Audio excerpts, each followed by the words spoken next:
quite a bit, but they also have their own specialty within medicine with sleep medicine, right? So everybody's getting sent for their sleep studies and stuff like that. So there's quite a bit of overlap between the two of us. And then your treatment is really going to depend on which camp you fall in. You tend to follow more in the psychiatry camp with the treatments, or you tend to fall more into the sleep medicine. You'll kind of see that in a second when I get to the pharmaceutical slide for sleep meds. And I think you guys have also learned about some of the sleep meds that are out there. Kind of like the short end of the story is if you talk to sleep med, medications don't work, right? And then Benadryl, Atarax, Trazodone, Mirtazapine, all the stuff that I've been talking about, they don't recommend it whatsoever. It has no real clinical value or proof to support it, right? Whereas if you fall more into the psychiatric world, it's like, hey, yes, there's no real data or studies to support this, but our patients get better sleep when they're on these medications. And I can kind of get a 2-for-1 helping them with their mental health disorder that's going on with it. That's why I'm prescribing it, right? So it's really going to be on you guys as you develop your practice, which world you like to fall into, right? No matter what, at the end of the day, if you're doing medications for sleep, they're only good for the short term. You're talking maybe months, maybe a year, you can get improvement in sleep based just on the meds.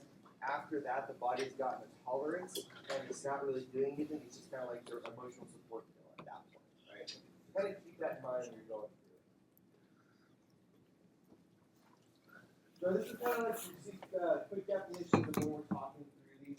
We're not going to talk super much about these ones. There are other ones that within that DSM-5, but they're not the big ones that we really want you guys to be able to identify and really care about when you're talking about your practice. So sleep deprivation, this is everything that goes on when you are sleep deprived. I'm sure a lot of you guys have experienced this. It can start off pretty mild, where you just have fatigue, irritability, anger. You can go all the way up to, if you're really sleep deprived, you can actually have psychosis, essentially, because you are so sleep deprived, right? And really, there's a really good study. I'll have to find it. It's been a while since I've read it. And it's a military study. They were looking at an artillery battalion. And what they essentially did to these poor guys is they put them in sleep deprivation. They divided each of the batteries up. One of the battery got the full 78 hours of sleep. The other battery got 5 to 6, and the last battery got 4 hours or less. And they looked at their efficiency as far as like being able to load, being able to fire, their accuracy, their calculations, everything that goes into firing artillery. And what they found was the less sleep you got, there is a significant drop in your performance to the point where you get to the 4-hour or less group. And it was actually dangerous for them to be operating their artillery pieces at that point. It's a little bit hyperbolic to say it's the equivalent to being drunk, but it's pretty dang close to that. So making sure your patient can sleep and get some sleep is very important. If they're not sleeping, any of your treatments, whether they be medical or psychiatric, you're going to be fighting the patient and fighting yourself because they're not sleeping, that body's not being given a chance to heal properly. Right? So again, not going to touch you guys on this, but this just kind of gives you a rough estimate of how the body is going to respond as you start to decrease that sleep. Okay?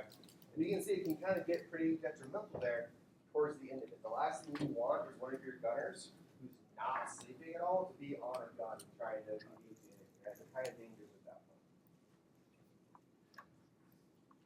So insomnia. So insomnia is the big one, the big category that you're going to see a lot of. Anytime you're working with patients and it's not something super obvious, always try and get a good sleep history, see how they're sleeping. Insomnia can kind of take 3 different flavors.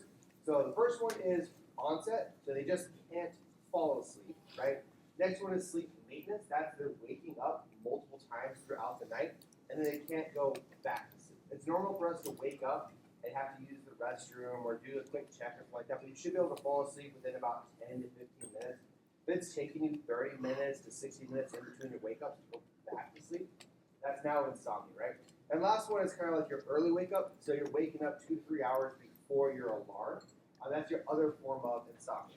The first two are a little bit easier to treat. If you're waking up before your alarm, that's a lot more difficult to treat. There's no good medicine you take at the beginning of the night that's going to last that long. It's not going to lead to a hangover effect. So insomnia, that's your definition for it. So it dissatisfied with your sleep, and you need to have at least one of the following, right? And again, your time frame, so 3 nights a week, it doesn't have to has to at least be the majority of the night, and it has to be going on for at least 3 months. So somebody can go into insomnia, and then they come out of it, into insomnia, and come out of it, right? And this has really started to become a problem probably in the last 30, 40 years, and a real big problem in the last 10 to 20 years. And that just kind of has to do with human beings and how we develop. So again, if you look at humans over the course of existence, whether you believe in evolution, religion, whatever it happens to be, for the majority of our lives, we had to fight to survive, right? The world wants us dead. As human beings, we've developed a lot of strategies to combat that. So essentially, you woke up in the day, and you started doing your hunting or gathering, you started doing your farming, your agriculture. That is labor intensive, right? To track down an animal your entire day just to kill it with a spear, that's a lot of energy. So when night came, you were already exhausted, already tired. That chemical melatonin starts to kick in when the sun sets, so you automatically just kind of fell asleep, right? And for the majority of human existence, that's how life was. Now, all of a sudden, you have the Industrial Revolution. You start to have fluorescent lights. Now, all of a sudden, we can keep you awake naturally or unnaturally a lot longer, right? That fluorescent light, now your brain never starts to release that melatonin, never kind of gives you that signal that you need to go to bed. But people are still working in factories. It's still exhausting. You're pulling 10, 12-hour shifts. You're tired at the end of the day, right? And you got to go home, take care of your family. You're still exhausted. Now, all of a sudden, you start to hit the 20th century. We start to have cell phones. We start to have computers. Grocery stores are very prevalent. The work, yes, there's still a lot of industrial work, but it's a lot more manageable. Now you're going into 8-hour schedules, right? Now you're having time off on the weekends. There's more time for hobbies. Now, all of a sudden, you're fighting your body's natural urge to go to sleep, right? Now, cell phones become the thing. YouTube, X, whatever it happens to be, Instagram. And what do we all do? Sit in the bed, and you just kind of scroll on your phone. And what you're doing is just keeping your brain awake. And now all of a sudden, you're fighting a cell phone, poor sleep hygiene, which then up late binging on Netflix.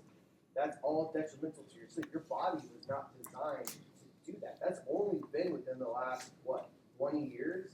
Even that's probably being generous. Last 10 years or so, that's become a thing. TVs in the bedroom are bad. Cell phones in the bedroom are bad. Having those fluorescent lights are bad when you're trying to get good sleep hygiene. So the very first thing you need to do when you're trying to treat these patients with their sleep condition is you actually have to sit down, have a talk with them, and find out what their bedtime routine is. And if they're using a lot of that stuff, which everybody says they aren't, data would say otherwise, right? You have to tell them to stop, right? Like you need to kick all that stuff out. Bed is only for sleep and for sex. Anything else in the bed needs to be gone, right? And I tell my patients that legitimately, and they can start keeping a sleep diary.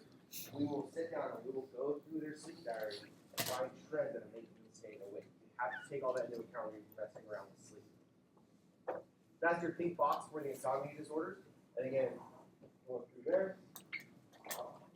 There's your specifiers. Again, I'm not really going to ask you guys the specifiers. I really just want you to be able to diagnose insomnia and then tailor your meds to what kind of sleep is going on, right? So if it's onset sleep, what meds are good for that? If it's latency sleep, what good meds for that? If it's maintenance sleep, what meds are good for that? And of course, what is the primary number one treatment going to be before sleep apnea or insomnia event? So number one, believe it or not, it's not cognitive behavioral therapy. It's a specialized form of CBT that is specific to insomnia. It's called CBT-I. I know, we're not super creative. I think I've told you guys that multiple times. But hands down, that's been the number one treatment for sleep. It has the best efficacy behind it. It has the best long-term data supporting its use over time. So if you have a patient who's having difficulty with sleep and it's been going on for a little bit, try and get them into CBT-I. There's not a lot of practitioners for it, and a lot of times they're backed up and overwhelmed. So we tend to send them to sleep hygiene first. If you all can educate them on the sleep hygiene, do the sleep diaries, talk to them about that, it makes the CBT-I team, their job a lot easier because they've done all of that background work already. The patient already knows how they're supposed to sleep. Now they can actually get down to focusing on what's going to make it better, right? Sleep restriction therapy, relaxation therapy, these are other ones that fall underneath the CBT-I domain. Sleep restriction therapy, it's effective, it's useful, but it takes time and it's labor intensive. Essentially with that, if you're telling me that you go to bed at 10 o'clock, but you can't fall asleep until 12, I'm going to make you stay awake until 1 or 2 in the morning, right? And then you're going to go to bed. I'm restricting the amount of sleep that you have. That way you're exhausted and you just fall asleep. And then, as you're finally getting 3 hours of sleep a night uninterrupted, I'll slowly back it up until you get back to your normal 7 to 8 hours of sleep. So it works, it's effective, but it's labor intensive, and sometimes the patients don't necessarily respond well to that because you're legitimately restricting their sleep to get them to fall asleep because they're so tired. So, medications. These are all the meds that are approved for sleep. So the first category is your benzos.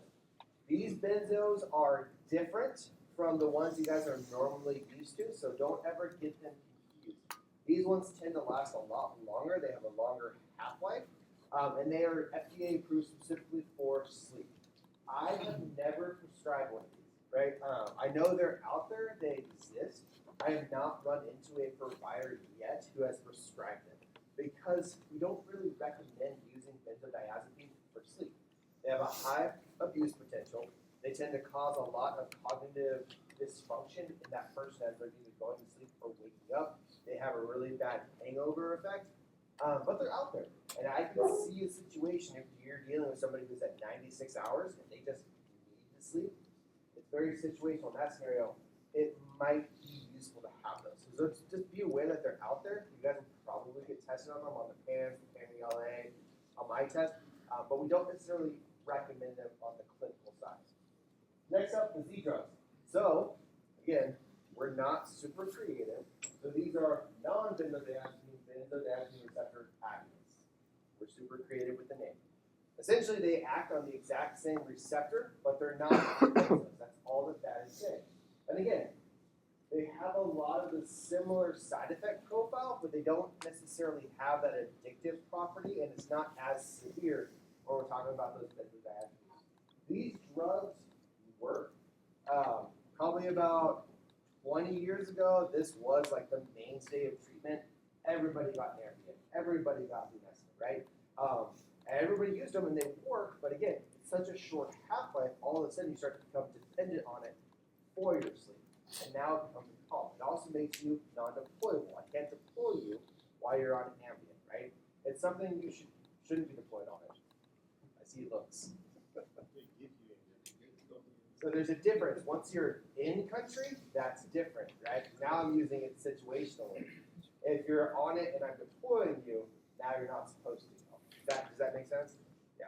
And you guys will have that same scenario, right? Once you're in country, it's a lot easier to take care of conditions rather than trying to send somebody to country with that condition. That's for future you all to worry about. Right now, just focus on making your life, right? So they work. They're super effective, but they wear off relatively quick, and they kind of have a lot of that cognitive problems that are in there.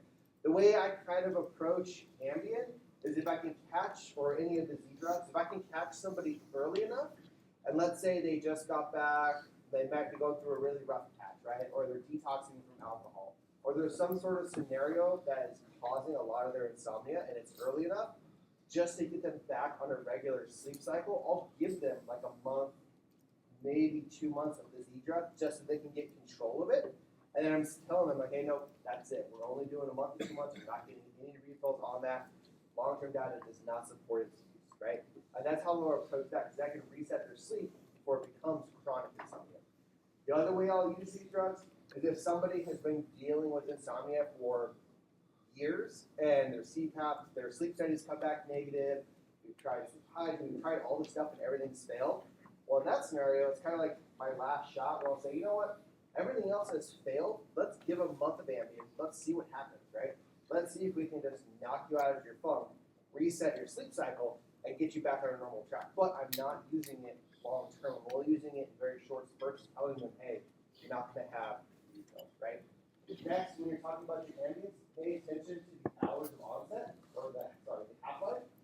That's going to tell you and inform you where you want to use this drug. So if something has a 12-hour half-life, you probably want to use that for sleep maintenance because it's going to keep them drowsy long enough that when they wake up, they fall back asleep.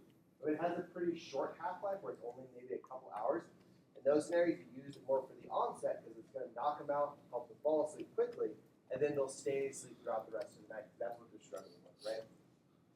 Next one, these are the newer drugs on the market. So these are your orexins. They're pretty new. They've only come out in maybe the last 5 or so years. Did you guys learn about these? Okay, cool. Yeah. When you're talking about effectiveness, we thought they were going to be these wonder drugs that were going to fix all the problems. This is a completely different receptor. And it's about comparable to all the other drugs that we have, right? So they work, they exist, you can use them. But the long-term data does not support chronic use. And really same thing, you're only getting maybe a few months to maybe a year of actual effectiveness before that drug wears off. And it just turns into an emotional support pill at that point, right? Next one, doxepin. So I think doxepin, you guys learned about this. This is a TCA. It has an FDA approval for sleep at a low dose. So this is one of the few antidepressant drugs that actually has an indication for sleep. And it works. Again, you're at that low dose, you tend to only be hitting the histamine receptor, which again, you're releasing that to make you super drowsy and sleepy. That's how we're using that. If you start to go into the higher doses, now you're hitting the antidepressant effect. So if you're going to use this one, again, make sure it's in the appropriate patient, make sure that they're safe, you're not worried about an overdose attempt or suicide attempt, and you have to keep them at a low dose. That's the only way it's going to be effective. So you don't have a lot of room to go up. When you're using this one, you have to remember how long it takes for something to have an onset, because it has to be absorbed through the stomach, intestine, go through the liver, be distributed throughout the body. So if you're telling these ones tend to be a little bit quicker, then those tend to be pretty quick. I usually tell them, 30 minutes before bed, go ahead and take your pill. It'll be effective by the time you're ready to go to bed. These ones take a little bit longer because you're waiting for that histamine release and the body just naturally becomes drowsy. So with those ones, if my patient's trying to go to bed at 10, I back them up and say, hey, go ahead and take it at around 9 o'clock. Go through your normal bedtime routine. That way, by the time you're ready for bed, you're already starting to get drowsy and tired. So it does matter with how you're telling them to take that medication to get the best effect. If they're having that sleep maintenance issue, they're having more wake-ups, in that scenario, I might tell them, hey, take it right before bedtime. That way, by the time you're asleep and it's releasing, hopefully you'll stay asleep. Or if you wake up, you're so exhausted and drowsy that you'll fall back to sleep. Right? Melatonin. Everybody loves melatonin as like an over-the-counter sleep aid, and I'm not necessarily opposed to it. Just realize when you guys are buying melatonin over the counter, whether for yourself, your kids, or something like that, you actually want the prolonged release formulation. It's a special one. It tends to be a little bit more expensive, but what happens is the way they package it and formulate it, it releases in spurts over the night. So you get a constant release of melatonin rather than just one big dump all at the beginning. So if you're going to buy melatonin, again, not opposed to it, make sure you're buying the prolonged release. You can't prescribe it because it's over the counter. So the patient does have to buy it on their own. Next one down, antihistamines. So this is according to the American Academy of Sleep, the DOD and VA guidelines. So they do not recommend antihistamines for sleep, right? But we know they make people tired and they make people sleepy. If you're going to use one, again, I recommend using Atarax or hydroxyzine over Benadryl. Not a big fan of Benadryl for a sleep aid, right? With my one exception being if that's all I have, and you're doing like international flights where people are having the time zone changes, and that's it, that's all I got, I might give them that just to say, hey, let's get your circadian rhythm reset to the new sleep zone, get you tired and sleepy, that way you're not staying up and staying awake. But again, it's very short spurts. I do not like to use it long term. For Benadryl, I'm really only using it maybe 3 or 4 days just to reset, and that's it, right? So this last one, this is where we kind of, like I told you guys at the beginning, it really depends on what camp you fall into. So there is insufficient evidence for trazodone, mirtazapine, and melatonin for insomnia, right? But if you talk to the psychiatry team, we're going to tell you, like, hey, go ahead and give me some trazodone, mirtazapine, and melatonin at night to help them fall asleep and stay asleep, right? So just realize this is where you kind of get that discrepancy within medicine, because we're targeting that histamine. If doxepin can do it and it has an FDA approval, well, why can't these other two, right? It doesn't necessarily make sense. And maybe I can double dip. I can get them with an antidepressant at night, give them an antidepressant during the day, and I can get better control control of their depression, their anxiety, whatever it happens to be. Mirtazapine is interesting. I think I told you guys this as well during your antidepressant lecture. If you want it to be for sleep, same thing, you have to go at low dose, right? And low dose doesn't necessarily equate to the weight gain that we normally see with it, but at lower doses, it hits that histamine response. The higher up you go, now all of a sudden you're starting to hit the other receptors, and it's more of an antidepressant effect. So if you are going to use it for sleep, you can't give them a max dose. It has to be small, otherwise you're fighting yourself. Right? So that's your differential for the insomnias. Any questions? Insomnia is the big one. Any questions about insomnia or sleep before we move on? Before we jump into the other ones? Pretty straightforward. Right, cool. Swing shift and night shift are the worst for sleep. It's not normal to sleep during the day. It's hard. So hypersomnolence disorder. So this is just excessive sleepiness. This is the person that can't stay awake during the day.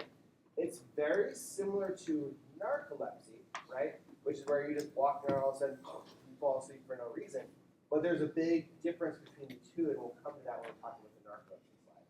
But again, the way you kind of test for this is you're going to send them for a sleep study, and sleep study is going to say, oh yeah, they have hypersomnolence or narcolepsy. Anytime you're dealing with a sleep issue outside of insomnia, you want to try and get that sleep study on board early. Okay? So despite at least 7 hours of sleep, so this person is getting adequate sleep, they're still falling asleep during the day. That's kind of one of the big differences between this one. And again, same time frame, 3 times a week for at least 3 months. No major changes on your time frame when you're looking at this one. Okay. There's your diagnostic criteria. As far as treatment goes, not super effective. You can give them like Provigil, you can give them Adderall, you can give them methylphenidate, but it's a stimulant. So take it for what it's worth. It just depends on how dysfunctional it is for them. Sleep restrictions, stuff like that, doesn't necessarily work for these. Okay? So again, sleep hygiene, rule out that organic etiology, sleep medicine referral. Sleep medicine is not going to do too much more. Okay. Good. So now, narcolepsy. When you guys think about classic sleep disorders, this is probably the one that everybody thinks about. This is the one that gets portrayed in media quite often. This is that person who they just rack out for no reason instantly and then they'll wake themselves back up, right? That's narcolepsy. I've talked to some sleep medicine doctors who basically say it's not a real thing, others say it is. No, there's some debate within the sleep medicine community about how accurate this diagnosis is. But I would say it's probably real. I think it exists. What's interesting about narcolepsy is it's usually going to be preceded by cataplexy. The way I want you to kind of visualize cataplexy is, has everybody seen The Joker? Right, the new one? That scene where he's on the bus and he just starts laughing for no reason because he can't control it, right? That is essentially cataplexy. You just have this burst of emotion, and then all of a sudden it's so overwhelming that you become exhausted and your muscles become essentially flaccid, and you lose muscle tone because of that cataplexy. That is what makes narcolepsy interesting. It always has to be preceded by the cataplexy. And if you ever see cataplexy, it's actually like super interesting to watch. There's legitimately a person will be perfectly fine.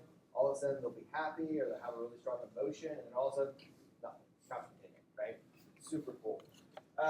You can actually get a test for this. It's kind of invasive, but you can essentially do a lumbar puncture, and you're checking for this down here. And if it is low, that'll kind of give you an indication that they're having narcolepsy, right? So it is one of those ones that we can have a lab result for it, right? And of course, that sleep study, that's going to be the one I'm going to go to first before I start trying to request a lumbar puncture on somebody. That's a pretty extreme one. You can't do it. I usually start with just getting the sleep study, right? That is going to be your baseline when you're working up a sleep disorder. Go ahead and order that and get it done. There's a video for it, right? There is your diagnostic criteria that you guys have in the box, right? So this one, narcolepsy, again, modafinil, so that's kind of like stimulant-like medication. We use it quite a bit, especially if somebody's trying to go and they're changing swing shifts. So if I use it not often, but very situationally. If I have a resident who's going from day shift and now they're switching over to night shift, that changeover can be a little bit rough. So at night, I'll give them that provigil to kind of keep them awake, and then they'll fall asleep during the day as the body naturally resets. And the same thing when they're going backwards from day shift to night shift. Same thing, I'll kind of use it that way as a helping tool. So you can use it situationally in those patients. Like somebody has narcolepsy, you can definitely use it.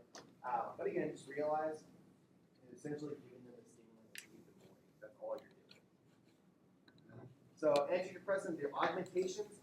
I've never used any of these to augment with narcolepsy. There are options that are out there, but at that point, you're kind of scraping the bottom of the barrel about what the options are.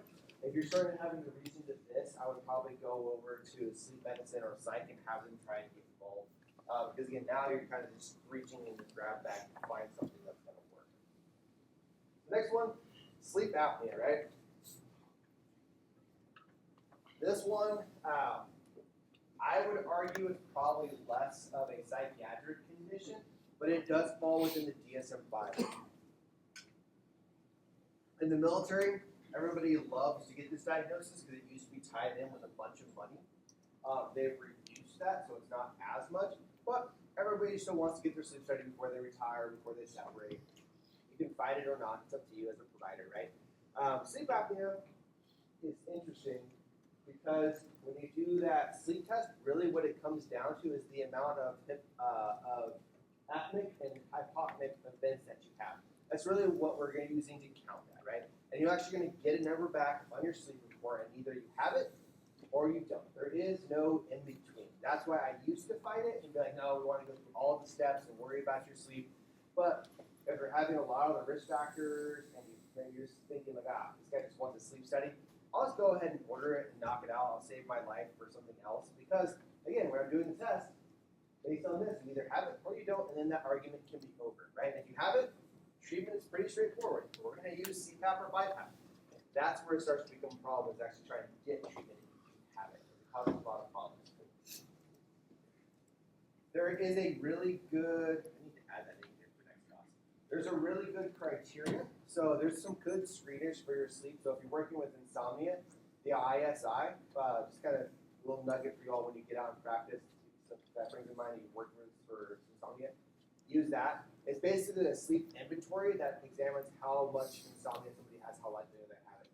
For CPAP, for obstructive sleep apnea, your stopgap score, that's the big one that you want to use, because what that's looking at is the number of like snoring events. Are they obese? How big is their neck? Are they male? Are they female? And it gives you a score that you can send over to the sleep medicine clinic and kind of indicate how likely they are to have sleep apnea. So when you guys get out to phase 2, you start hearing those acronyms that are out there. We're using them to evaluate sleep. So obstructive sleep apnea, pretty straightforward. It's really based on the AHI index, right? There's your diagnostic criteria for that one. So treatment-wise, common findings. I've seen this in skinny people. I've seen this in athletic people. I've seen this in women. I've seen this in men. So take this for what it's worth. Again, like everything else we've talked about, it really comes down to risk factors. The more risk factors you have, the higher likelihood you have sleep apnea, but it doesn't ever guarantee it. But in general, we tend to see it in our obese patients, patients with big necks, patients who are male. If you're looking in their mouth and they have a really narrow airway, really big tonsils and adenoids, increases that likelihood that they're going to have sleep apnea, right? And really what it comes down to, all of our treatments are going to be focused on trying to fix one of these. That's really where we're targeting our treatment for this stuff, right? So gold standard treatment is going to be BiPAP now. CPAP has kind of fallen out of the way. It's BiPAP, and just for y'all's information, what they did is essentially the machine change. So instead of having a big mask on the mouth, now it's a mouth on the nose and the mouth, and you're getting it from both directions, right? Also, the machine got a little bit fancier. It's able to adjust tidal volumes depending on how the patient's breathing that night. So the machines are fancier. You're never really going to deal with them. That's more sleep medicine's role. Biggest thing I'll say for you guys as a primary care is if that patient hasn't routinely been evaluated by sleep medicine, they're supposed to go back once a year. And what they do is they take their machine in, and what that does is it validates that they're actually using their machine and make sure that the pressure is still good, make sure that the machine's not broken. So when you're doing your reviews that patient hasn't seen sleep medicine recently or you have no records, send them for that referral. That way they're staying in compliance, right? The other big thing from a military standpoint is you have to have a sleep report before you can deploy somebody with sleep apnea if they have a machine, right? That just shows us that they're not going to die in the middle of theater from their sleep disorder. And a lot of times what it is you just tell them, hey, take your sleep machine, go to sleep clinic, have them pull a report and upload it to your doctor. That way when I send your waiver forward, it gets approved, right? It's more of an administrative hurdle for you all at the primary care level. But CPAP, BiPAP is gold standard treatment. Dental devices, they work for mild sleep apnea, and that's the people who are kind of like very borderline, and all it's doing is you're artificially keeping that airway open. The problem is you have to train somebody to sleep with a device in their mouth. It's not necessarily the most comfortable thing, so patients don't like using them. They complain a lot about jaw soreness, achiness, TMJ starts to become a problem. It can cause some dental issues. If you want to prescribe this, that's actually going to go to dental. Dental's the ones who do that. They always hate you when you do it. Like, why are you wasting my time? Like, it's your job. You do it. But they're the ones who are going to handle the dental devices, right? Same thing with this, the CPAP machines. It's really easy to make the diagnosis of sleep apnea. It's hard to actually treat it because you have to train somebody to sleep with something on their face. It can cause a lot of problems. When you guys are at the primary care clinic, you can kind of approach it one or two ways when you're actually managing a patient who has sleep apnea. Sometimes I'll give them a sleep aid just so they fall asleep and they're exhausted when they're wearing the mask. That's one way to do it. Very situational when I do that. It just depends on the person and how much time I have. The better way to do it is during the day when they're just sitting at home, have them put on the mask. That way they get used to wearing. When they're watching TV, watching Netflix, chilling and reading, having them just wear the mask. That way they learn, and with the machine on. That way they learn how to breathe with it, they get comfortable with it. That tends to be more effective and have a long-term benefit rather than using that sleep medication.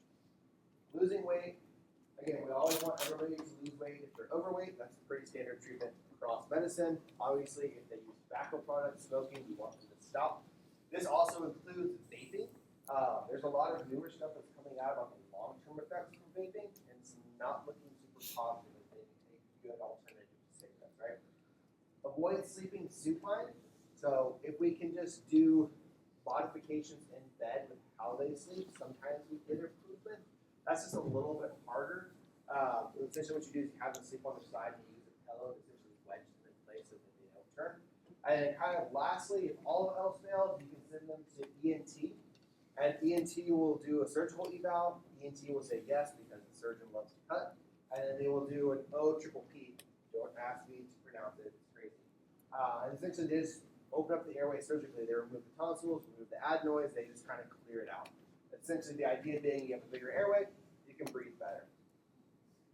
Okay? So there's your differential for it. Just because you snore does not mean that you have sleep apnea. So every patient's going to say that they snore. Doesn't necessarily mean anything. It could just be congested that night. Yep.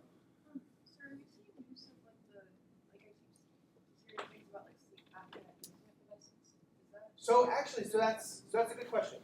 That is going to be somebody. So there's a procedure out there where you can do CPAP and you can legitimately implant a device and then it monitors that patient and it'll help them with breathing, right? That's reserved for people who have failed everything else, right? And if you're in the military, not going to be an option because you can't have an implantable device because how can I deploy you if something goes wrong with that machine? How can I take care of the machine? But it can work. We tend to see that more in elderly patients because we don't want to use sleep aids on them. The machine's not really super functional. They can't go to sleep. So sometimes that surgery can be helpful. Good question. Yeah, I didn't include that on here just because that tends to be more of a very high-end specialty, and it's not routinely recommended yet. It's not mainstream, but you will hear about it. You'll see it. And you can actually be a PA for Army and Air Force active duty folks, not you guys, but everybody else. If you really like sleep medicine, you can specialize in the sleep med. There's a couple PAs over at Lackland that work in the sleep medicine clinic. You just read sleep studies all day. That's what you do to help people how to treat them. Not bad. All right. So circadian rhythms, This is that person who, again, you're changing day shift, you're changing international time zones, where your natural rhythm is just interrupted. So, excessive weakness, distress from this disturbance, and that related to altered circadian rhythm. That's really what we see with this. There's no real time frame for it. It really is going to be that event where that sleep has been altered and now they have a problem. That's really going to be your identifier for this one. So there's your diagnostic criteria for it. So treatment-wise, again, like I was kind of talking about in these scenarios, I don't necessarily mind using Atarax or hydroxyzine. Benadryl, I'm still not a big fan of Benadryl. But you can use it, right? If you're looking at the over-the-counter sleep aids, if you actually read the bottles on those, there's not some magic syrup in them. It's not melatonin. It's literally they just put a bunch of Benadryl in there and they knock you out. That's all those over-the-counter sleep aids are doing. When I have patients who are trying them, I recommend that they stop them entirely. When you guys are doing your medical record reviews, make sure if you're dealing with a sleep condition, ask them what over-the-counter sleep aids they're using. Because again, a lot of times they don't necessarily think it's a medication. And you'll find out, you'll start them on a couple meds, and all of a sudden you'll find out, oh yeah, I've also been taking Tylenol PM, or I've been taking my sleep med over the counter, and all of a sudden you're like, okay, that has a ton of Benadryl in it. Now I'm worried that I'm starting to get up there in the high doses of these problems, right? Again, like those non-benzodiazepines, Zolpidem, all those, they can be useful short term just to reset their cycle. That's it. Right? Restless leg syndrome. Restless leg syndrome is kind of cool. So this is that person in bed, they're trying to go to sleep, and they just, like a little freaky cricket, they just keep rubbing their legs together, like over and over again, right? That is restless leg syndrome. It can be associated with sleep apnea, insomnia. It can be associated with all these other disorders, or it can be its own independent disorder. And essentially, like we talked about with the EPS symptoms, and it's basically that person, they just feel like the ants on their belt. They have to keep moving in order to get them to calm down. So it can cause a lot of problems with their sleep. That's your criteria for it. Again, 3 times a night for 3 months. That's pretty standard for quite a few of these. Make sure you keep your time frame in check. All right, here's the diagnostic criteria for it. So treatment, this one actually has a unique med that can be prescribed specific for sleep apnea. Or sorry, not sleep apnea, for restless leg syndrome. It's okay. It'll work. I always give it a try. It's not worse than something else. In these scenarios, I actually tend to start with the med first and try and get control of it, and then I'll move into doing this and into the therapy and stuff like that. But in this scenario, CBT is not the correct answer. Medication is, believe it or not. Like we talked about, gabapentin kind of has this weird indication for a lot of different things. You can use gabapentin for it. I've done that. It's relatively effective. It'll work. I've not used clonazepam. Again, I try to avoid using benzos. But if all else has failed, the benzos are out there. They work. Just recognize all the risks that are going to go along with them. One thing I will say about restless leg syndrome, you need to, it's not on the study, so I'm not on the slide, so I'm not going to test you on it. But to make you guys good clinicians, keep this in mind. If you're dealing with restless leg, you need to order an iron panel, right? There's a strong association with somebody who is anemic and iron deficiency and restless leg syndrome. So anytime you're doing that initial eval and you suspect it to be a good clinician, order that iron panel. Because a lot of times you can just fix it by making sure that's correct, and now that RLS goes away, you don't have to use gabapentin and all these meds to get control of it, right? So substance med-induced sleep disorders, this is pretty straightforward, right? Like, they use a substance and now they have a sleep problem. Who knew? Who could have suspected that? And that's where you need to order like your drug test, your drug panels, get a good history, find out what's going on with them. And of course, obviously, like, stop the medication. Where I'll see this is a lot with our ADHD meds because the patient is not necessarily taking them correctly. Especially if you're prescribing an extended release and they're taking it around like 10 or 12 o'clock, well, that's going to start to interfere with their sleep. So if they're having a lot of sleep disturbances or medication or sleep issues and you started a brand new med, always take a look at that medication, see what the side effect profile is for it, see when they're taking it, make sure they're taking it appropriately, right? Because those conditions, if somebody's going to college at night, when and a lot of our military folks go to school, they do it after hours. They're going to use that med to force themselves to stay awake because they worked the entire day doing who knows what.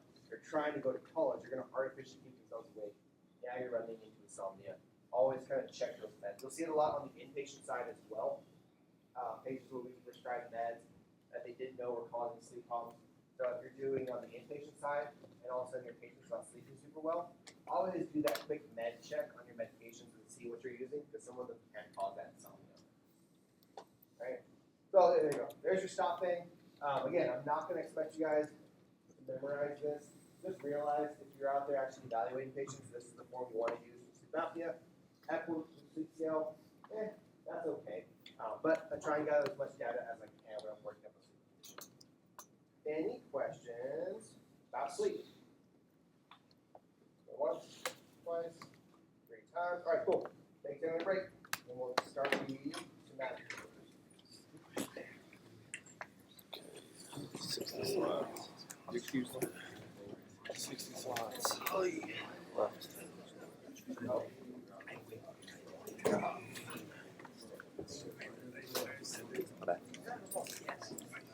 Is she starting with tomorrow? Yeah, just because. So like, that is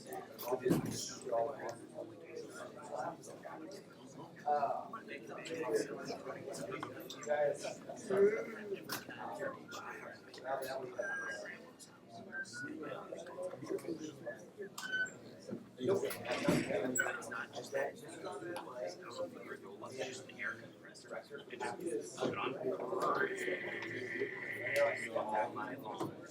Just sitting there in the hotel.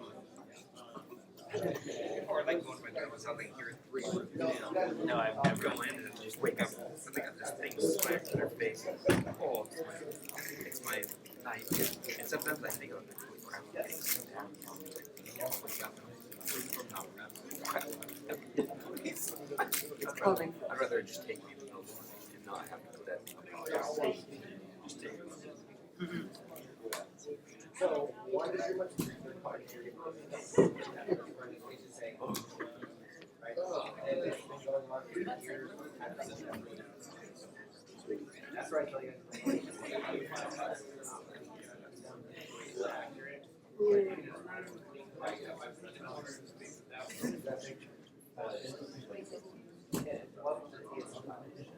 gotta keep them like the DSM-5 is just the like not necessarily.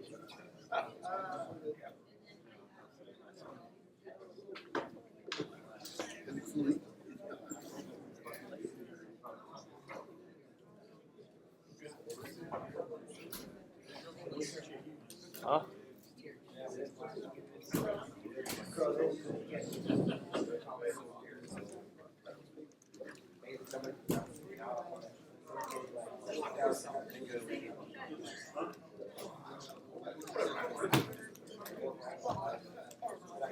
Really? Is she faking her assassination?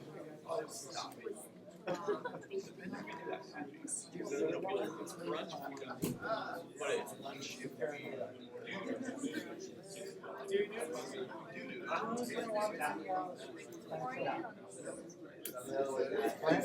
even do work.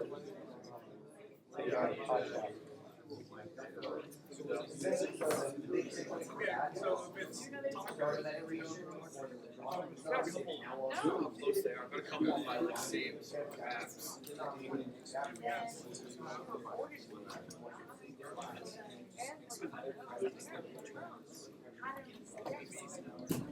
So that's when you have to do your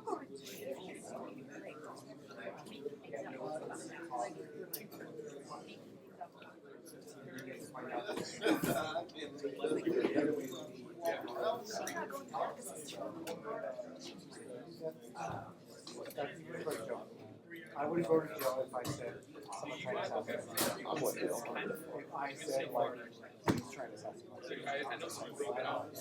He can like do defamation. No one's just not jail. Because she's saying that Candace Owens Start worrying about it. You should not be using alcohol. she wouldn't go to jail. She's not really specifically saying. No,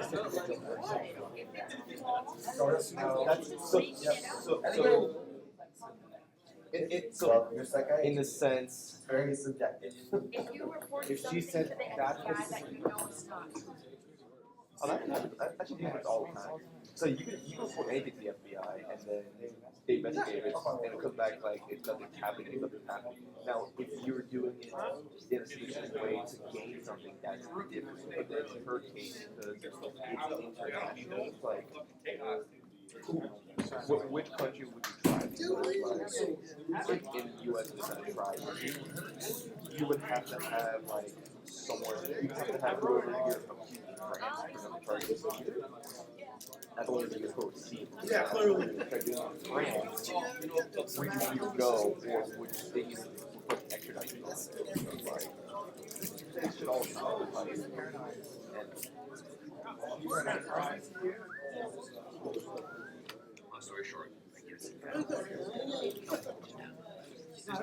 Just put a little bit of open jazz in there. I just want to be Like some essential oils. that. I'm gonna do a little bit of that.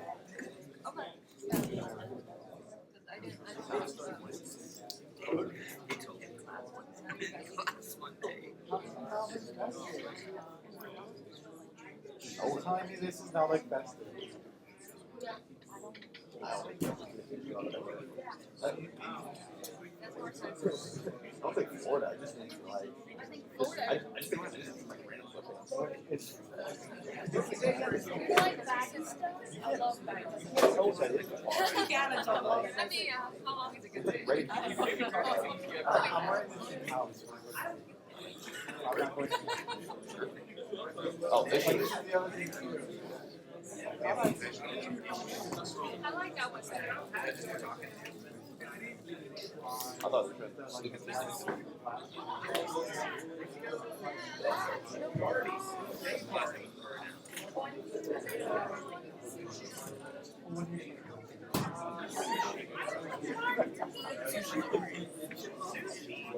I have a diamond ship business.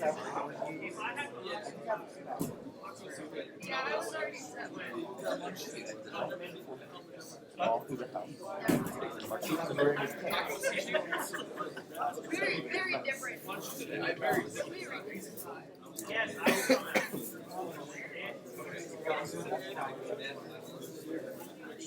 Quality has gone down.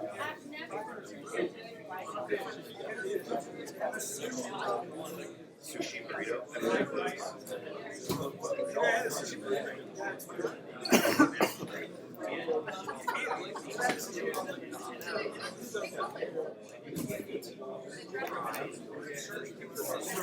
It's an actual sushi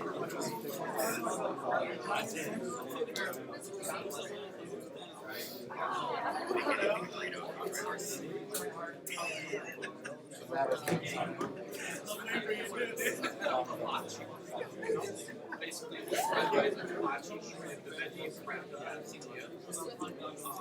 what you do here.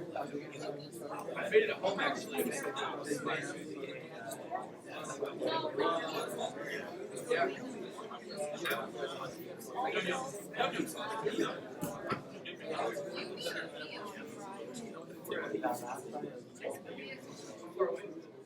Those are big platters. You guys know? This is right down here. Best Chinese sushi trip.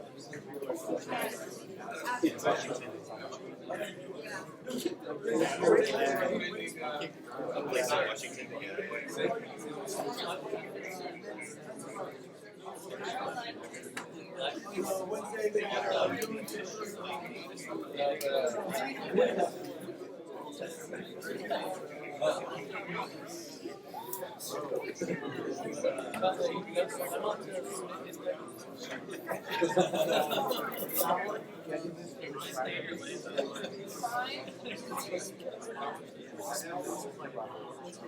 Coming in a boil raw. Guy came over to mess up the messed up our wine yesterday.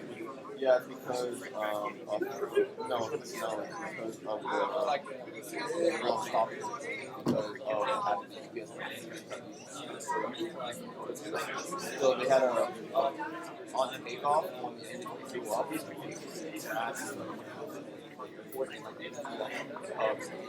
I've been trying to work in. I try to like make the best thing for you to get guys to figure out and send that they can because they don't Across the board, that's they've tried to put bigger separators.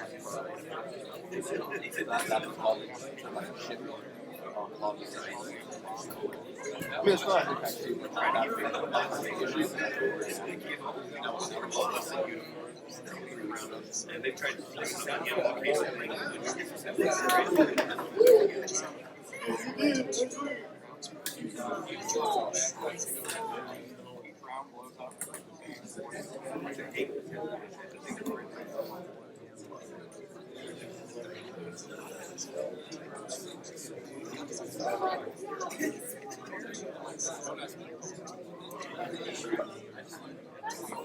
Alright, everyone, so I'm tracking that at 10 minutes, so we'll go ahead and get started. So this is a video, it's a little bit off topic, but I think it's something that's definitely, it's a really good educational clip. Did anybody watch the game last night between the Giants and Patriots? A little bit? Did you guys see this hit? Yeah. So this is the human equivalent of turn it off and turn it back on again, right? Like this is a TBI. If you've never seen a TBI, this is a TBI right here. This is why they also made that change to special teams rule, because they were having too many of these. And don't pay attention to the football, pay attention to the player that got hit. See how he's acting, right? Especially as he starts to walk off the field. And hopefully they'll show that piece as well. Move on. Get him off screen. So he got hit so hard straight into the head that it actually took paint off of his helmet, right? And then essentially turned him off, came down to the ground, ring turned back on. Like that is how bad that hit was. That is a TBI, concussion in the layman's terms. So he's just lying on the ground, and then this is him walking off like super dazed, confused, not necessarily with it, knowing where he is, right? After a TBI, that's how a person acts if it's bad enough, right? Oh, this is not just that little bump on the head and now they have a headache. This is truly a TBI where now you have to enter a concussion protocol to get that person under control. Boom. Jason Dart is another one. He's going to get injured. That's just a matter of time. Show them better.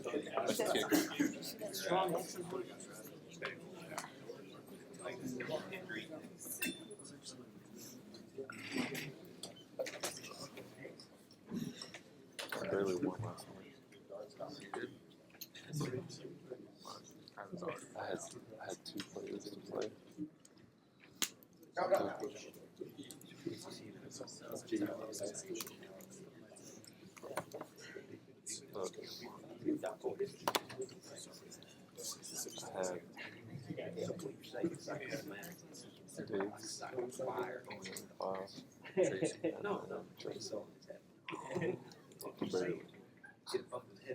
Okay, so kind of like TBIs, when you guys see those, you definitely need to address them and work with them. That's where you do that concussion protocol. Just long term that causes problems. That's a super great video if you need a visualization of what that looks like. Moving on back to what we're actually supposed to be talking about. Somatic disorders. So these ones are going to be the bane of your existence as a primary care provider, right? You're always going to suspect that somebody has a somatic disorder, and you're probably going to be right more than a few times, right? But the problem is, what do we actually do with that information? All of these disorders revolve around medicine, right? So either the person is concerned that they have a medical disorder, they believe that they have a medical disorder, or they want to have a medical disorder. Those are pretty much the three camps that these are going to fall into. All of these conditions, really when it comes down to treatment-wise, medications don't really play a part in these disorders, right? All that's going to do if you prescribe med for one of these, it's going to reinforce to that patient that something is wrong. So you have to be very judicious when you're using medications or pharmacology for these conditions. With your workup, and this is where it's hard. If you do an extensive workup for somebody who has a somatic disorder, it could make them feel really good and fix the issue, right? Or you're giving them what they want and they're going to keep coming back and reinforcing it, right? There's no good way to approach that. It's going to be on you as a provider to kind of figure out how you want to manage these disorders. Just realize you're going to see this in primary care quite a bit. So this is something that mimics a disease. They don't have the disease, they don't have the illness, they don't have the injury, but that patient, for whatever reason, either wants to have it, believes they have it, or is afraid that they have it. That's really what it's going to come down to. So signs or symptoms and does not have it, or secondary gain, or no secondary gain. Be very careful with how you're using secondary gain. Because that's basically calling that patient a liar and calling them malingering if you start to throw that into their diagnostic criteria, right? If I start to see that show up in a chart, immediately as a provider, I start to have a little bit of a bias against that patient because I think they're going to be wasting my time. So you can definitely use it. I have 100% put that in notes for patients, but just realize when you do that, you need to be 100% certain that that's what that patient is doing, because there's going to be some downstream effects to all the other providers who see that record, right? So somatic disorders, they're usually going to have really vague complaints that don't really match up with what you're seeing. A big classic one is going to be like abdominal discomfort, abdominal pain. Again, it's the black box of nothingness. Anything could be going on in there. It's kind of hard to predict. Another good one is back pain. Everybody has back pain. Back pain is just kind of part of being alive and being a human being that walks upright. But just because I have findings on your x-ray or MRI, it doesn't necessarily guarantee that that's what's causing your own pain. It could be somatic in nature.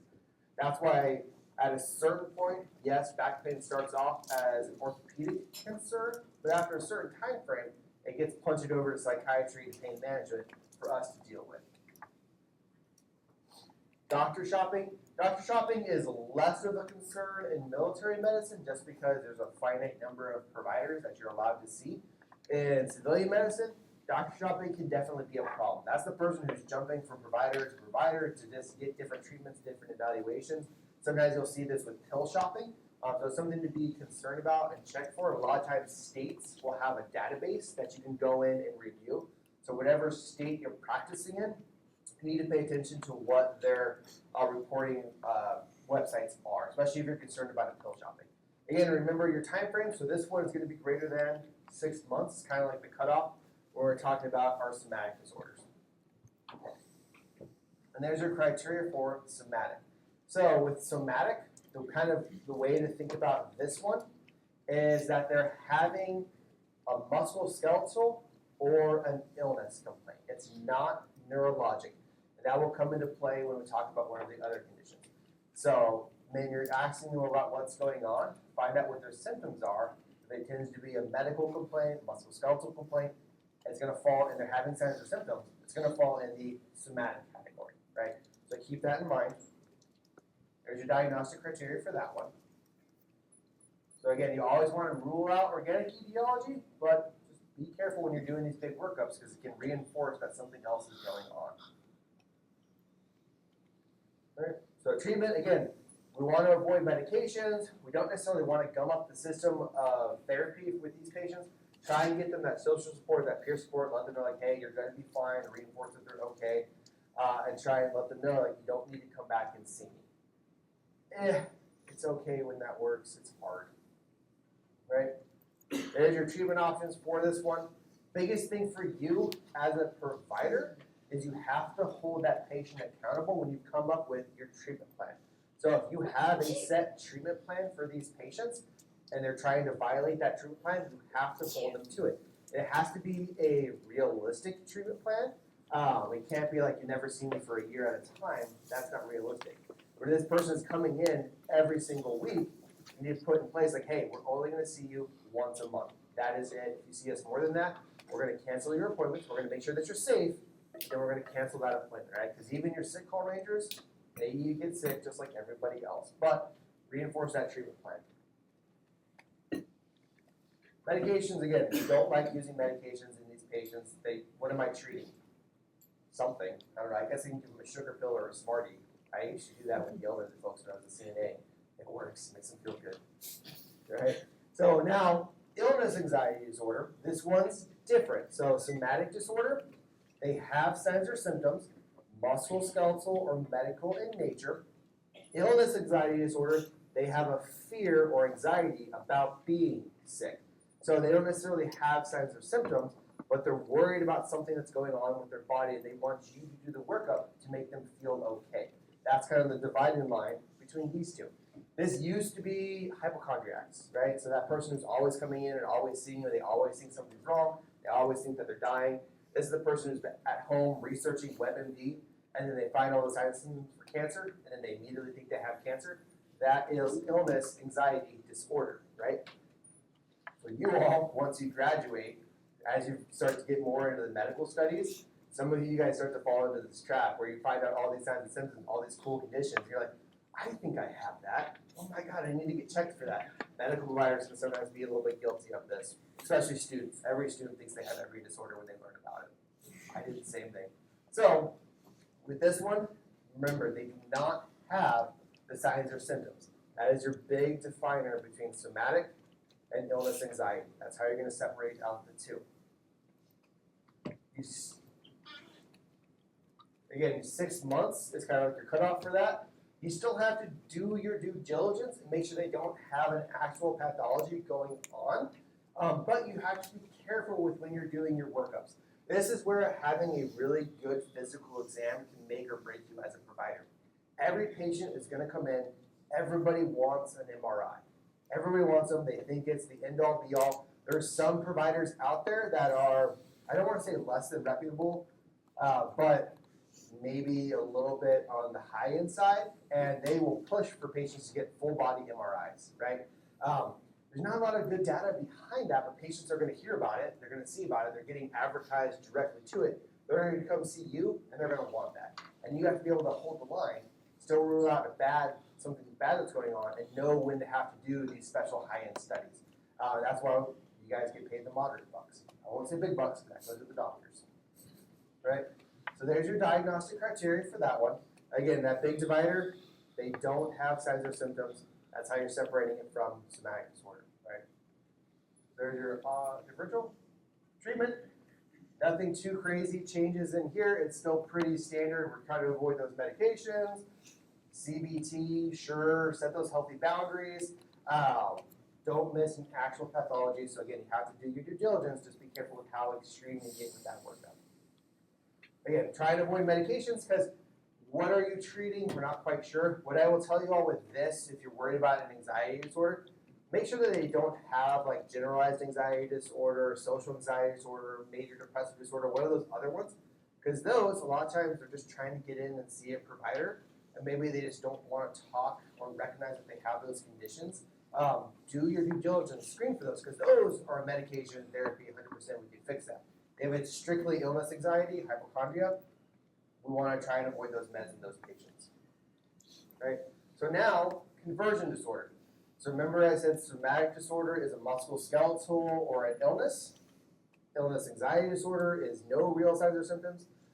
Functional or conversion disorder, which is now known as functional, this is a neurologic signs or symptoms, right? So now they have something going on that's presenting as a neurologic complaint, and now you're going to make that diagnosis. So this tends to be less the weird abdominal and muscle pain. This is truly like they have seizures for no reason and they don't have epilepsy, right? Or this is they lose movement of an entire limb, but when you're doing sensation checks, doing your dermatomes, doing your reflexes, everything's coming back normal. Now that becomes conversion disorder. It presents as a neurologic complaint, but with nothing to back it up. I have had, so this is pretty common. I won't say common as in its everyday occurrence, but it's a higher likelihood of seeing this in basic trainees because they just can't handle the stress of basic training, the military, being away from their families, the military lifestyle, and then their body, for whatever reason, is just decided that they can't continue on, and the brain is overriding and giving them some sort of weird condition that we don't have a reason for, right? I've seen 2 cases of this that are really like stand out 100%. They were classic conversion disorder. So the first one was a mechanic, and the way the kind of story starts out is he failed out of the linguistics school. That's like your first red flag when somebody fails their initial AIT and they have to go to another one. That's already like a bad thing. Second red flag was he got sent to Korea for his first duty assignment, and this is like his first time away from home. So that right there is another stressor on top of it. He got reassigned as a mechanic in '88, and he hates vehicles and trucks. So he already hates his job, hates being in Korea, got reassigned. And essentially what had happened was he jumped off of the back of an 88, landed on the ground, and he hurt his ankle. He legitimately had some musculoskeletal complaints, like you're not supposed to jump off the back of those things. You can't hurt yourself, right? Went to the provider put him on crutches, and so he's just crutching around, doing his thing, but his ankle's not getting better, right? He's not using it. So now all of that conversion disorder is starting to creep in. And slowly, if you look through his medical notes, there was a slow progression of symptoms over time. So where at first it was just pain, then it was range of motion reduction, then it was loss of sensation, and then it was loss of muscle tone, and then it was loss of muscle tone all the way up to his knee, right? That doesn't make sense. You're not supposed to lose complete range of motion, complete sensation, temperature changes, flaccid muscles, all the way up to your knee, and then it stops up to your knee. That's not necessarily how the nerves work. They innervate very specific parts. If that happens, that means it has to be something central going on. It has to be something in his brain or in his spinal tract. And if that's the case, I would expect other symptoms to be present. And oh, by the way, all the reflexes that you can't control, they're still present. So when you're doing like 2+ reflex, smacking him with that hammer that you guys learned about, you can't control that. So he's still having all those reflexes firing, right? This is his entire time in Korea. They don't MEB people in Korea. They don't have a lot of resources there. So they put him on a plane. They send him to Fort Hood, Texas. And the first time I meet this kid, he's got his crutches in his backpack on, and he's got a scooter. Somehow he had gotten a hold of one of those orthopedic scooters, and he's just scooting around Fort Hood saying he can't use his ankle. And I'm doing my exam, I'm like, this doesn't make sense. I have no idea what's going on with you. And when he was crutching around, he would put his foot, so he would literally move his leg, put it on top of his other foot, and he was really good with those crutches. He was fast. He was all over the place. But we had no reason for why this was going on. So we sent him over to physical therapy because they get that initial eval. He needs therapy. Physical therapy was like, yeah, he has conversion disorder. It's not working. So we sent him to neurology, where we do nerve conduction studies. So that's where they stab you with that giant needle, and they see if you get a reaction in the nerve systems. Nerve conduction study came back completely normal, right? Then we had to do MRIs, and I had to get MRIs of his head, his cervical, his thoracic, his lumbar, his femur, and his knee and his ankle. Like essentially a full body MRI, just to prove to this person that he had conversion disorder, and so that MEB would get approved, right? Because otherwise, I have to rule out everything for that MEB to be filed. Because otherwise, why are we kicking this guy out with a significant dysfunction, right? So I had to do this full workup for him. Eventually, he was running his scooter around. He ran into a wall, and his scooter broke. And he came back to see me, and I was like, no, I'm not giving you another scooter. Like, you're going to crutch around until your leg works. I had to be really mean with him. And then I went on deployment, got picked up from school. Apparently, I came back from deployment. He was still there, just like crutching around. And apparently, he had gotten another scooter somehow. He was a good kid. Military was not a good fit for him.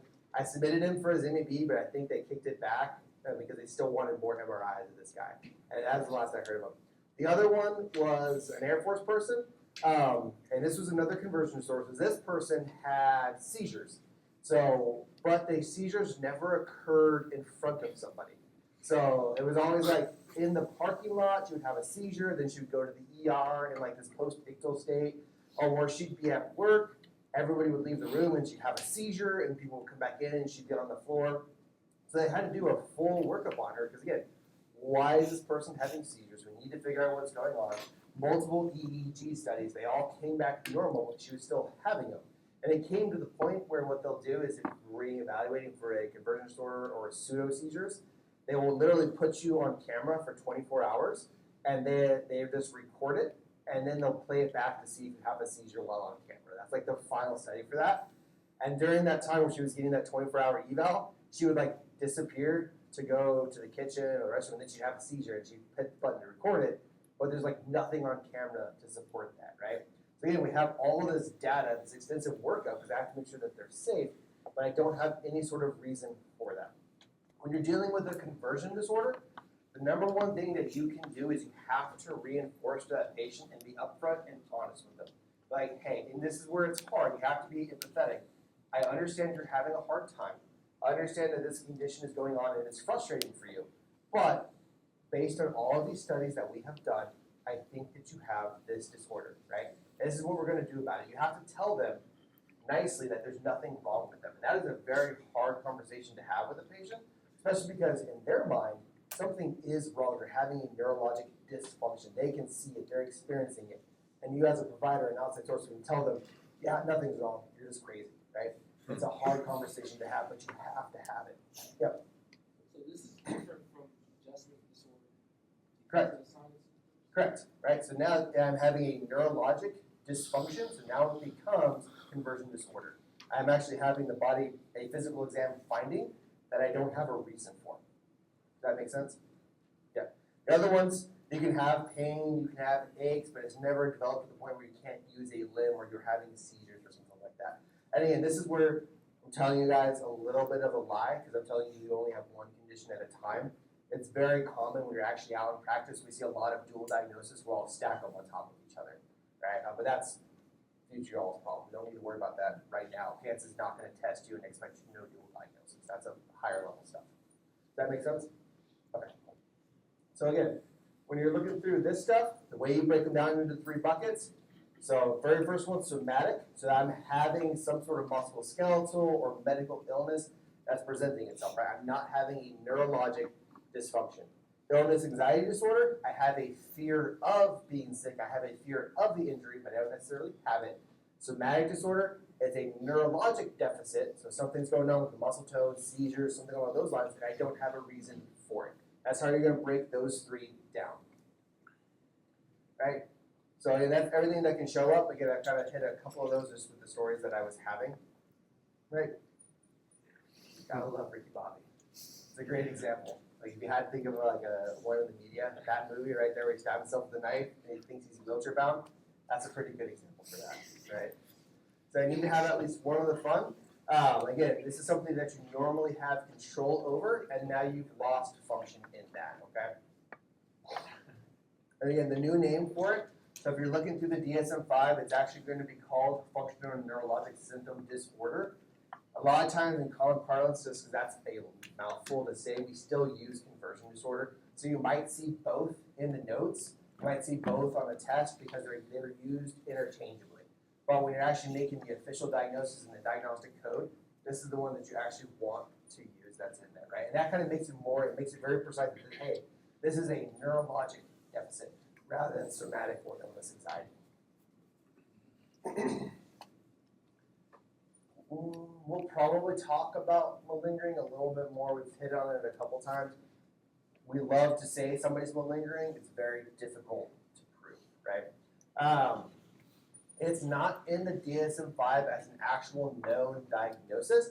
It's a specifier that we can add on. Like I told you that case yesterday with the patient who hid in the closet and tried to fake a suicide attempt, right? That is true malingering. He was trying to get out of the military, so we have a known secondary gain, and he was trying to fake a medical illness to do it. That's like a true cut and dry malingering case. I was able to diagnose that and put that in his chart. Your other ones that you're always going to kind of suspect it, it's super difficult to prove because if I get an x-ray and I see you have some arthritis in your shoulder, and you're saying your shoulder is so severe that you can't move it, can't go overhead, you can't deploy, you can't do anything, who's to say, right? Like more than likely, if I'm playing the odds, I don't think your mild arthritis is causing that. But now I have an imaging finding, I have some physical exams, I can't definitively say that that's malingering. If I put that in the chart and the patient goes to patient advocacy, the MD board or something like that, more than likely they're going to side with the patient because we have some findings. It's hard to prove. The only time you can really prove malingering is when the patient openly admits to it. That's really where you're going to make that diagnosis. And even if a patient has malingering, the real question you need to ask is, what is going on in their life that they feel the need that they have to fake this medical condition, right, to get out of something? A lot of times if you dig in there, there's an underlying cause. There's anxiety. There's a family condition that's going on. I see this. We had a bunch of AIT students. They all say suicide, and then they come in and then they get kicked out. It's like a classic pathway. That's a story for another time. We'll talk about that. It's hilarious. We had 6 of them show up in an ambulance all at the same time, all complaining about the exact same stuff. Story for another time. All right, so there's your conversion disorder. Again, really the treatment is you need to reinforce that they don't have a condition going on, and then you get them in with physical therapy, you get them in with CBT. It's a long process. This is not something that's going to correct itself over a month or two. This is like 6 months to a year of treatment that's ongoing with these patients. It's a lot of work. All right, refractory, again, we want to avoid using meds because if you use a med in this person, it's going to reinforce that something is wrong with them. You're reinforcing their belief. You need to use them very judiciously. So factitious disorder. So now we have our 3 camps for it, where they have complaints and we need to figure out what's going on, right? So now on the other side, you have fictitious. The way you kind of branch these two out, these patients over here, they don't necessarily have a secondary gain in mind. When you start to get into fictitious disorder, there's some sort of secondary gain going on. They're faking it on purpose, and now you need to figure out why. With these patients, they truly believe something's wrong with them. With fictitious disorder, they know nothing's wrong with them. Now the question is, why are they doing that? That's how you're going to separate those two out when you're talking about if you wanted to make a flow chart in your mind. Okay? So there's your diagnosis for fictitious disorder. This is the one that always kind of shows up if you ever get bored and you want to binge like Netflix stories that are psych related. This is like your John Benet Ramsey. This is there's a couple other famous ones out there. This is the person who like either they think they're sick and they go through like 1,000 different medical procedures, or they take their person and they put them through 1,000 different medical procedures, right? They always make really great stories because you're like, how the heck did this happen? That's fictitious disorder. So this used to be known as Munchausen's or Munchausen's by proxy. You'll still kind of see those thrown out in the media. You might still see them in the literature or in the diagnostic code. Just realize Munchausen's is when I'm doing it to myself. Munchausen's by proxy is when I'm doing it to somebody that I have power over, commonly being kids, right? And that's where you have to worry about that abuse.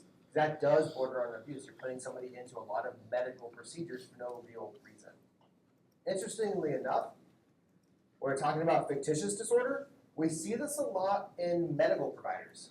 So I don't know what it is about the medical community, but it's not perfect, it's not 100%, but we have a higher incidence of this disorder compared to the general population.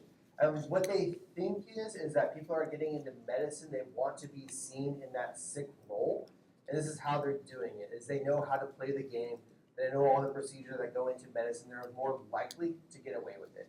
If you're a lay person who doesn't really have a lot of experience with medicine, it's a little bit harder to fake because you have to know all the labs that we're doing, you have to know how the positives, negatives, you have to know what symptoms to complain of that are going to trigger a test, so we tend to see it more in medical. That's why when you're looking at those stories, a lot of times it involves a nurse or a doctor or a caregiver, something along those lines.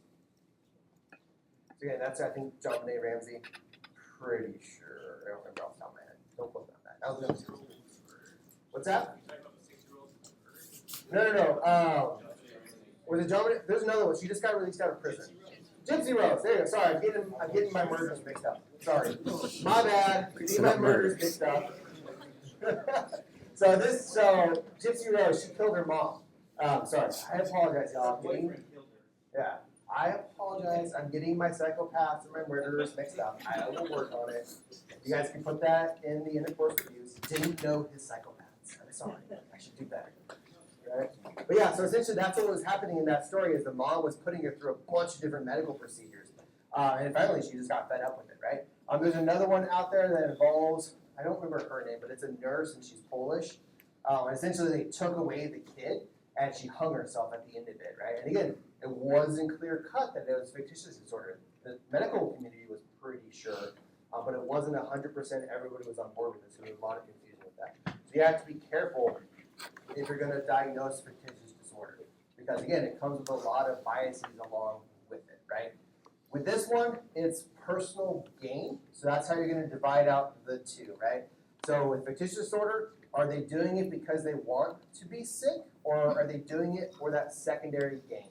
And that's where us as medical providers, you're going to suspect it a lot. is that secondary gain, right? Because if you are 100% disabled, you can get 3 or 4 grand. The system incentivizes us to be disabled, and you're going to see it a lot as a military provider. It's probably the number one thing that military providers get burned out about is the disability system, because these patients are going to clog up your appointment schedule. They're all going to want this stuff diagnosed. They don't necessarily want it taken care of. They just want the diagnosis. They want the imaging. That's all secondary gain. But we're not going to make that diagnosis, right? We're not going to start to pursue this. You can if you want to, but you're going to get burned out real quick if you try and fight every single case that comes in. You as a provider, you get to approach it however you want. That's the beauty of it. So again, treatment-wise, you have to watch yourself because you're going to get pretty angry, agitated. That burnout's going to start to show up. You have to still approach that patient with empathy, approach them with compassion because again, even your sick call rangers get sick. You still have to do your due diligence so you don't miss the bad outcome because it's going to come back on you, right? You're going to do that research. You're going to find you as the one who did it. Again, we want to avoid doing medications, avoid doing significant workups if you can, just because that's going to reinforce that something is going on with them, right? I think I've already said that multiple times, right? So this is just for you all as providers, if you wanted some tips and stuff like that, and how to deal with them. Biggest thing I'll tell with you all is you have to watch yourself with your own kind of how you feel about that patient, how that patient's making you feel, right? That transference and counter-transference, because every patient that's a touch point with you, they're going to affect, I don't want to say it's on new age, they're going to affect your energy, for lack of a better word, right? And at the end of the day, if you're exhausted, tired, and angry, you're going to start to take it out on your family. So you have to be very careful. These patients are frustrating, they're difficult to work with, and it takes time. It all really comes down to your relationship with that provider, with that patient, with your team, and how you're going to approach these patients, right? And you guys are going to encounter this. And you guys, some of you will succeed, some of you won't. I don't mean that in a mean way, it's just these patients are rough when you're dealing with them, right? Any questions about somatic disorders, right? So again, just kind of that real quick, if you're thinking about a flow chart in your mind, it really comes down to, do I have an organic etiology for what's going on? You always have to rule that out first. If I don't, it's mental health. So now is this one of the other conditions, or is this fall into the somatic? If they have signs and symptoms, usually musculoskeletal illness, somatic disorder. If they have a fear of being sick or ill, illness anxiety disorder. If they have a neurologic deficit, so seizures, complete loss of movement, sensation, it becomes conversion disorder. If they know that they're not sick, then it becomes fictitious disorder. And really with that, it comes down to, are they wanting to fill that sick role and be that caregiver? Or is it secondary gain? So now that's how you're going to break down fictitious disorder. So you're thinking about a flow chart in your mind. That's like your quick down and dirty when you're talking about those. Treatment-wise, again, really therapy, support groups, having that open, honest conversation with them and making sure you don't miss an actual cause in this patient who just thinks they're sick. Any questions? Yep. Sorry, you said fear of being sick? Yeah. So it's like fear of getting sick or fear that they are sick? So it's, fear might be a bad word. I don't want to say anxiety because that's literally in the name. But they're constantly worried that they're sick. And they might have a fear that they have some sort of significant disorder is another way you can think about it. It's all wrapped into the illness and do they have it or do they don't. That's what they're worried about or fear about, things like that. It just depends on what the condition is. So I don't want to use fear just because it sounds good, but you could say worried, you could say anxious, whatever word you want to use. They're concerned about their health, and there's not necessarily a reason why. Does that make it worse, make it better? Okay. Any other questions in any way I can make the water more murky? No? All right, going once, going twice, 3 times. All right, that's it. I'll see you. I had to make a schedule change. I'll see you all at 8 tomorrow. But otherwise, that's it, y'all.